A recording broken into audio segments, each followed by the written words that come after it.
3টা 30 মিনিটের সময় সংবাদ পেলাম যে ফরিদপুর কানাইপুর লক্ষ্মীপুর অংশ ফরিদপুর জুট ফাইবার যে মেশিনটা, এই মেশিনে আগুন ধরছে।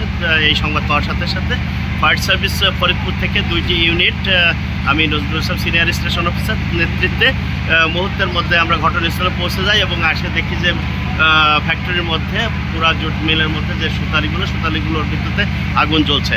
তো আমরা চতুর্দিকে বিভিন্ন মেশিন চেক করে এবং আমাদের প্রথম যে গাড়ি আছে সে ফাস্ট গাড়ি থেকে পানি দিয়ে এই ফ্লেমেবলগুলো আমরা কাভারেজ করছি এবং সেগুলো নিভাতে সক্ষম হচ্ছে। এরপর প্রচণ্ড ধোঁয়ার সৃষ্টি হয়েছে, সেখানে আমরা বিএস সেট ব্যবহার করে হামাগুড়ি দিয়ে বিভিন্ন জায়গায় আগুন নির্বাপনের কাজ চেষ্টা চালিয়ে গেছি এবং এখন আপনি দেখতে পাচ্ছেন যে সম্পূর্ণ আগুন নির্বাপিত হয়ে গেছে।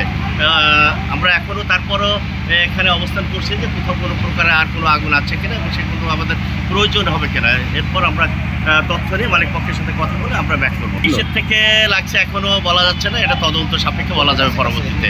এবং ক্ষয়ক্ষতির বিষয়টাও তাদের সাথে কথা হয়েছে, তারাও এখনও বলতে পারে না কী করে ক্ষতি হয়েছে।